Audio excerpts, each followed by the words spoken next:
In today's story time, we are going to start reading The Beast of Buckingham Palace. And this is quite a big book, so there's going to be a few installments of this one. So, here's what it says. London is in ruins. The people are hungry and darkness has fallen across the land. Prince Alfred, a poorly and bookish child, has never left the safety of Buckingham Palace. But now there are strange goings on inside the palace walls, and Alfred's life is about to change forever. In the dead of the night, something terrible stalks the corridors. When Alfred's beloved mother, the Queen, is dragged off to the Tower of London, the boy must summon all his courage to embark on an epic quest to save her and the entire world. Travel forward in time for a fantastical adventure, a story of myth and legend that will enthrall you right to its thrilling end. Dang, dang, dang! Okay, so let's dive in, shall we? Let's go forward here. So it says here, Britain. The year is 2120. 100 years into the future. The kingdom is dark. Britain has not seen sunlight for 50 years. The government has been overthrown, and once again the king rules the kingdom from Buckingham Palace. Still home to the royal family, it is now also a fortress. No one can get in or out. So these are the characters of the story. We have Prince Alfred, a sickly boy of 12 who has never known life outside of the palace. So this is Alfred. The king was once a great ruler and now a kind father. Now he is as lost as his kingdom. So this is the king. And the Queen is an impossibly posh lady who is much loved by her son. She and Alfred have an unbreakable bond. And there's the Queen. So there's all three of them together.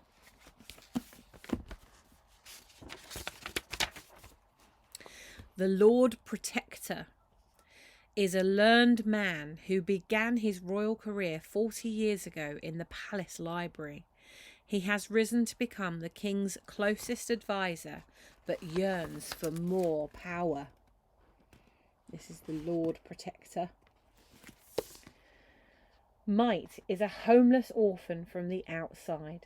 She is so called because of her small size. Her parents were killed when she was a toddler, and since then she has had to fend for herself. There's Might. Nanny is a lady in her 80s who in her job has looked after 2 generations of royal children. She cared for the king when he was a boy and is now the nanny to Prince Alfred. Here's the nanny. The old queen is an elderly lady who was queen when her husband was king. Now she is deemed to be a traitor and is living somewhere in exile, though no one knows where except her, of course. There she is.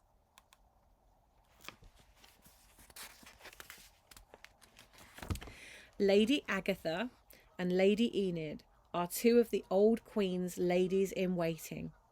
As ladies in waiting, they performed various duties for the old queen, such as tending to her dresses, carrying bouquets of flowers, and typing letters.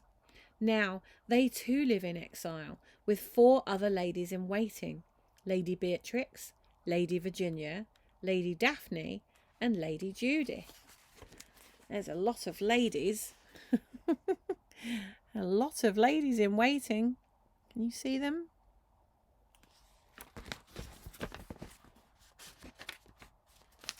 The royal guards are elite soldiers in gold skull masks and flowing red robes. They are armed with laser guns, and their mission is to protect the palace at all costs. Now, there's the royal guards, look. They look a bit scary, don't they? The executioner is a giant of a man whose face is covered by a black hood. He is in charge of all the torture and executions at the Tower of London. The Octobot is an 8-armed robot that is meant to perform the same tasks as a human butler. He has lots of arms and lots of legs. The all-seeing eye is a flying robot that resembles a giant eye. It is under the control of the Lord Protector, so he can monitor everyone and everything at Buckingham Palace. There's the all-seeing eye.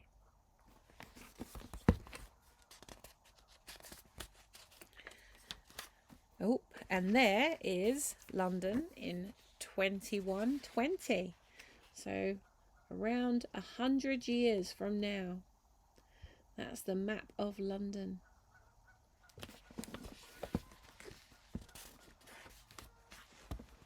Inside Buckingham Palace. So we can see here,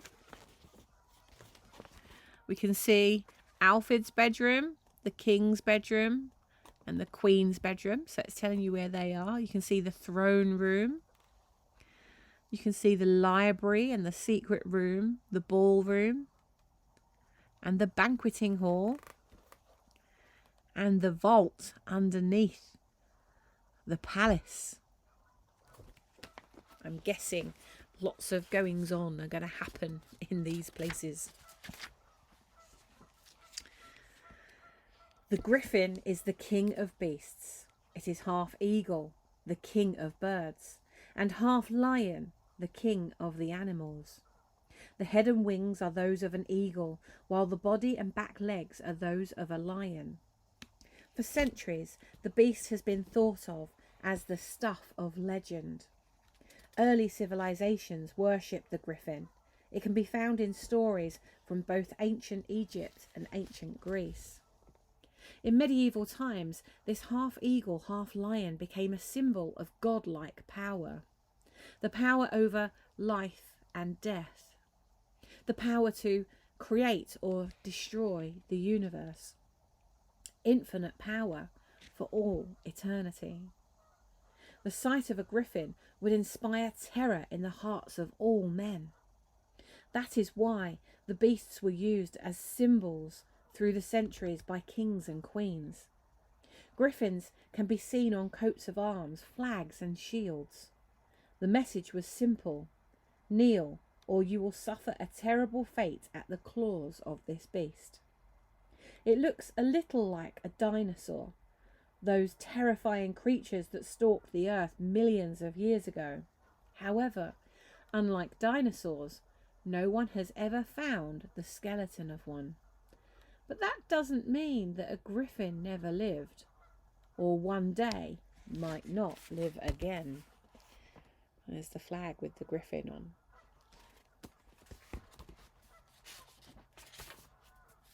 Part 1. The Coming of the Beast.